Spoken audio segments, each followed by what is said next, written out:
Bukod sa pagbabawas ng timbang, isa sa mga paborito nating New Year's resolution ang magtipid. Heto ang challenge, 50 pesos lang kada linggo. Pagkatapos ng isang taon, meron ka ng 68,000 pesos. Kaya? Pwede. Malamang sa hindi, naubos na ang mga natanggap nating Christmas bonus. Kaya ngayong New Year, marami sa atin. Nga. Dahil dyan, sangkatutak ang nagka-interes sa online post na ito na nangangako na sa pamagitan lang daw ng pagdagdag ng 50 pesos sa iyong naunang hulog kada linggo. Halimbawa, sa unang linggo, 50 pesos. Sa susunod, 100 pesos na. Sa ikatlo, 150 pesos. And so on and so forth. Makakaipon ka ng 68,900 pesos sa loob ng isang taon. Pwede! Isa sa mga tumanggap sa money challenge na ito, ang misis na si Gerald. Sa 80,000 pesos kada buwan daw kasi na kinikita nilang mag-asawa. Halos kalahati nito, panghulog sa bahay. 12,500 pesos sa mga bayarin. 5,000 pesos sa kanilang mga magulang at 3,000 pesos sa kanyang mga gamot. Kaya ang ending, wala silang ipon. Detailed kasi siya, tsaka super specific na parang yung by the end of the year, may goal ka agad na parang 68,000. Parang every week nga, parang mapu-force ka din na kailangan mag-aalat ka ng specific na amount galing dun sa sweldo mo or dun sa income mo.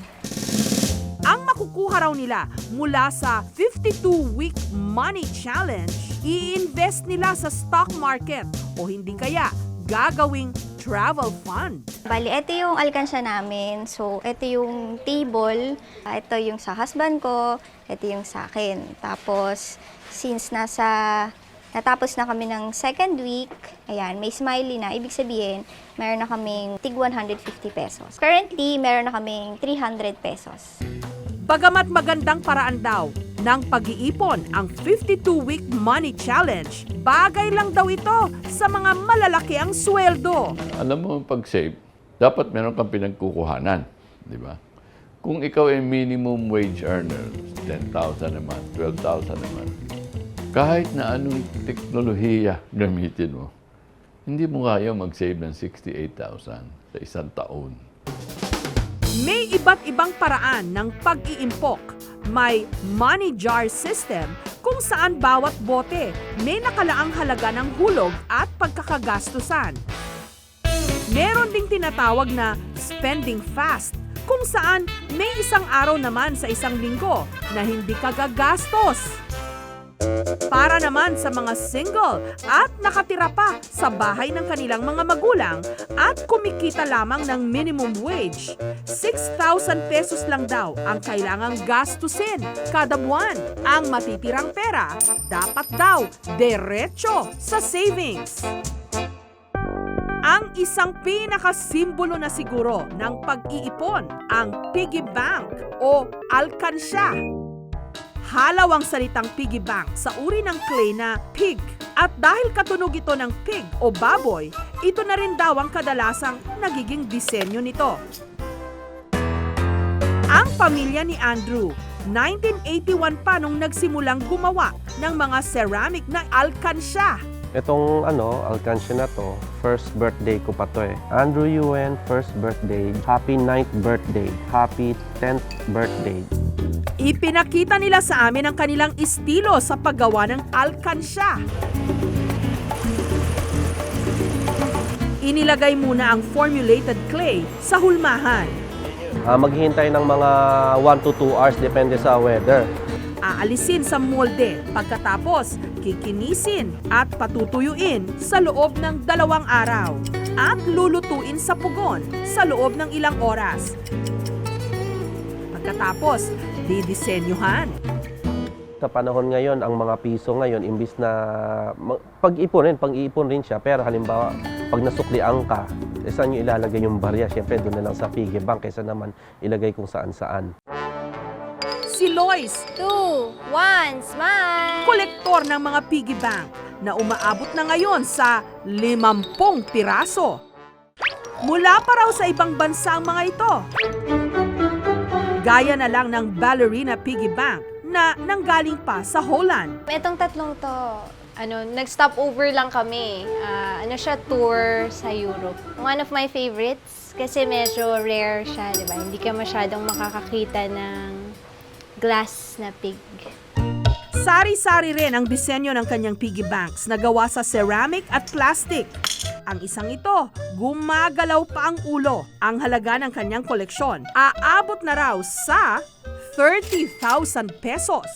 Yun nga lang, ang mga alkansyang ito, hindi raw niya iniipunan ng barya. Nung una, linalagyan ko siya ng coins. Kaya lang, nung nag-college na ako, pag umuwi ako ng bahay, napansin ko, imbis na bumibigat yung piggy bank ko, gumagaan.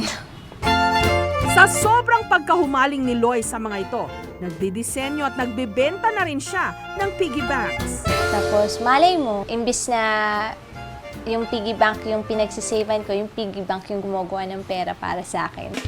Pero may piggy bank man o wala, ayon sa money expert na si Francisco Colayco, simple lang naman ang kailangang gawin para makaipon. Dapat maliwanag sa'yo saan mo gagamitin yung iniipon mo.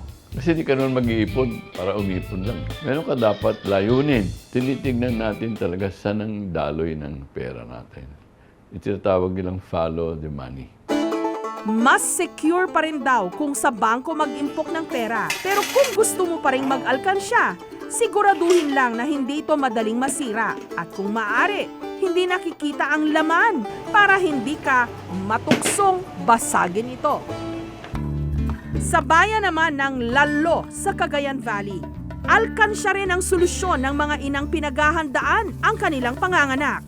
Mula raw kasi nung ipinagbawal sa kanilang lugar ang pagpapaanak sa mga bahay, kailangan na nilang pumunta sa center.